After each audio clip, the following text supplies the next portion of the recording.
Hi, friends. Our story today is called The Littlest Bunny in Michigan, an Easter Adventure.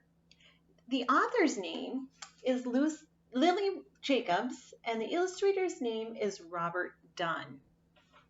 The Littlest Bunny in Michigan. You live in Michigan.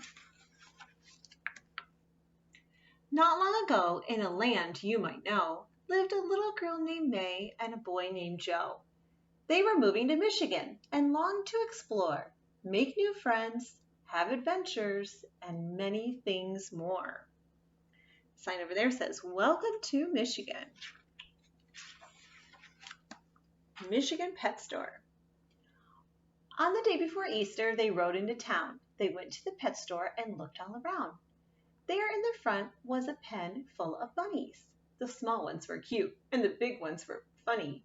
They played with the bunnies and thought for a bit, and then they agreed on the most perfect fit, the littlest bunny, with the sweetest small hop. "He's ours," May announced. "Let's call him Flop."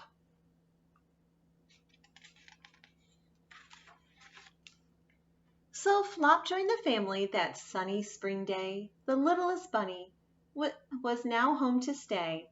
They played with the bunny until it was late, then settled Flop into his cozy, snug crate. May gave Flop a kiss, and Joe patted his head, and then the two children both climbed into bed. A soft evening breeze blew in through the window, and May and Joe smiled as they slept on their pillows.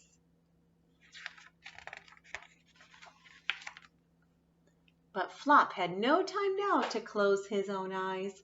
He was preparing an Easter surprise. He was quite little, that much was true. But tonight our dear Flop had one big job to do, for he had a secret, and he hadn't let it show. He was the Easter Bunny, and he had to go.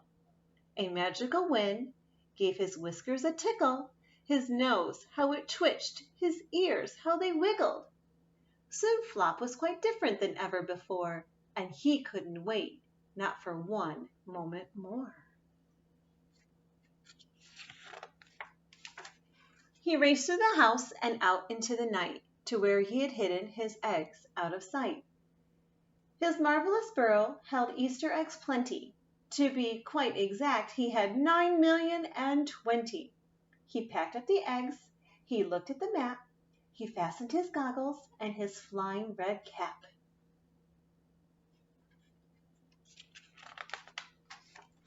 Then Flop hopped right into his hot air balloon, and soon he was soaring as high as the moon. As he watched his first stop grow nearer and nearer, his Mitten State mission had become even clearer. Sometimes people call Michigan the Mitten State because it looks like a mitten. First Flop balanced eggs on a tall building top. Then he went to the park, spreading eggs as he hopped. And then he dashed off for an Easter home run, and then quietly hid chocolates one by one. These are different places in Michigan in the story. With big bounces here and giant jumps there, Flop had Michigan's eggs everywhere. He flew to the east, to the south, west, and north. He crisscrossed the state, he raced back and forth.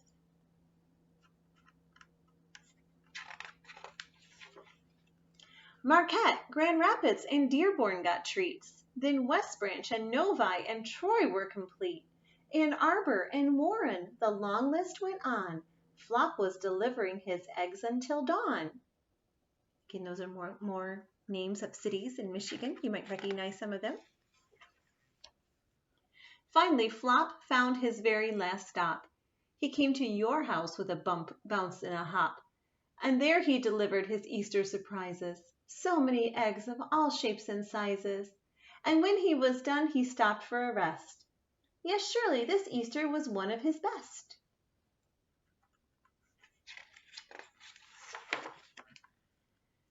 The morning sun rose on that bright Easter day. It was time to wake up for Joe and for May. But when they went over to find their friend Flop, the door was wide open. His crate was unlocked. There were eggs to discover, as children all know. But We just want Flopped, cried May and cried Joe. They looked under their beds. They looked all around. But the littlest bunny just couldn't be found.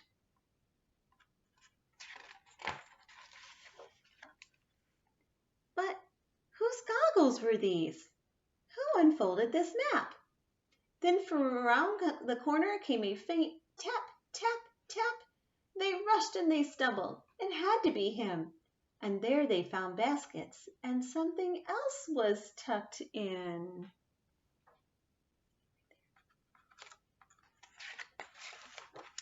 It's Flop, they cried out and held him so close.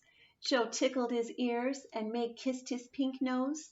Flop hugged them back, his new friend so dear. Happy Easter to Michigan.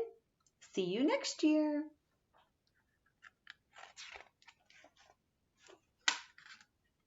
And it said Michigan Easter Egg Hunt. And there's numbers on there, and if you have this book, you can just look at the different numbers and try to find them. They're hidden throughout the book. Last page. And that's the end.